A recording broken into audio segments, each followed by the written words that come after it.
Partons maintenant à La Réunion pour une expérience hors du commun. Nous vous emmenons nager avec les tortues. Un rêve d'enfant que les plongeurs peuvent à nouveau réaliser tant croiser ces espèces redevient possible sur les côtes réunionnaises. Le résultat d'un travail de préservation au long cours mené par des passionnés. Anaïs Barthes, Théo Delakila et Michael Robert. On la surnomme la doyenne des océans. Espèce vieille de 230 millions d'années, la tortue marine peuple notamment les eaux chaudes de l'île de la Réunion. Le meilleur moyen pour tenter de l'observer est la plongée sous-marine. Et ce moniteur en a fait l'une de ses spécialités. Là, on est en direction de la passe de l'Ermitage, parce que c'est un lieu où on peut régulièrement les rencontrer. C'est au petit bonheur la chance, on ne les rencontre pas tout le temps. La côte ouest de l'île est ceinturée par une vaste barrière de corail de 25 km.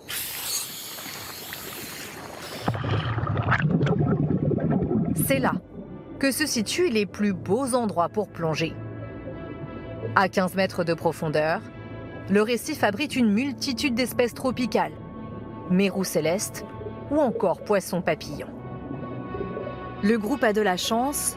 En rejoignant ce rocher surnommé la station de lavage, des poissons chirurgiens s'affairent à nettoyer la carapace d'une tortue imbriquée, espèce emblématique de la région.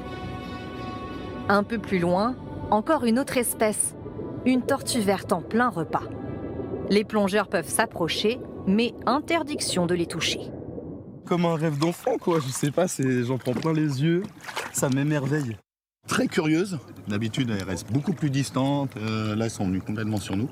C'est majestueux, donc c'est toujours un peu magique de les voir. C'est complètement différent des poissons. Et effectivement, de voir la manière dont elles se stabilisent, c'est fou.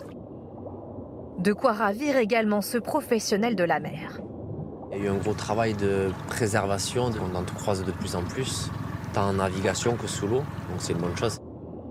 Ces reptiles marins ont bien failli disparaître des côtes réunionnaises. Pendant plusieurs décennies, ils étaient pêchés en abondance et exploités derrière les murs de cette ancienne ferme.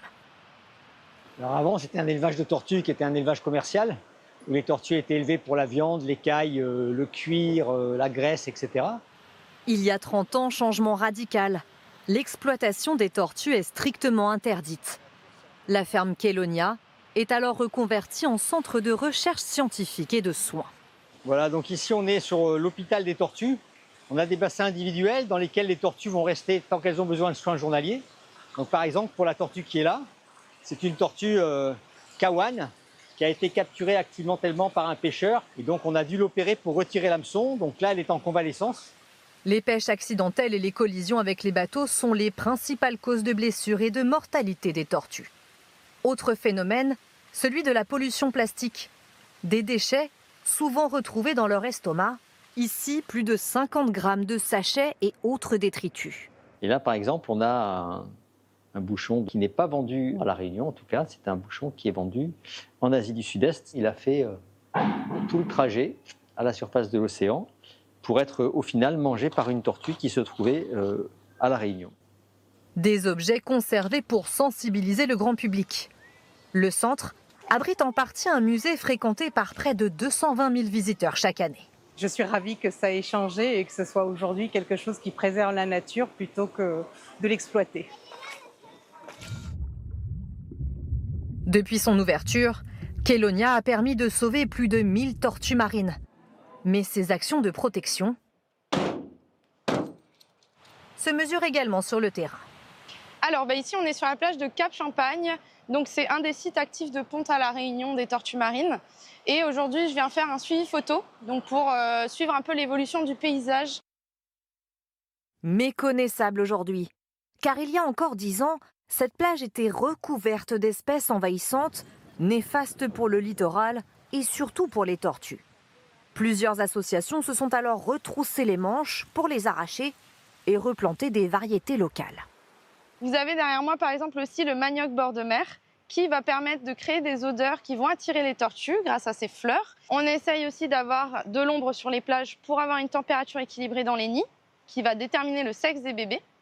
Et on essaye d'avoir une barrière végétale contre la pollution lumineuse et sonore qui pourrait effrayer ou désorienter les tortues.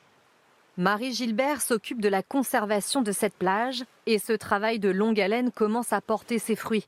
Il y a quelques semaines, elle a pu filmer l'émergence de ce nid de tortues. Moment exceptionnel, tant les pontes étaient rares il y a encore quelques années. Certaines, trop faibles, ont été recueillies et soignées à Kélonia. Et après quelques jours, les voilà prêtes à prendre le large. Ça y est, le moment de la liberté est arrivé. C'est ici une tradition. Chaque relâché est ouvert au public. Donc voilà nos petites tortues. Pour accroître leurs chances de survie, elles sont libérées au coucher du soleil, lorsque les prédateurs sont moins actifs qu'en pleine journée. C'est le résultat d'un travail qu'on a commencé il y a 40 ans. Et le moment que moi je préfère, c'est vraiment quand elles arrivent en mer et qu'on voit pour la première fois leur petite tête sortir de la surface de l'océan, là, ce petit point noir dans l'océan immense. L'espoir de ces équipes, que ces enfants, lorsqu'ils seront adultes, voient ces jeunes tortues revenir pondre à La Réunion, là où elles sont nées.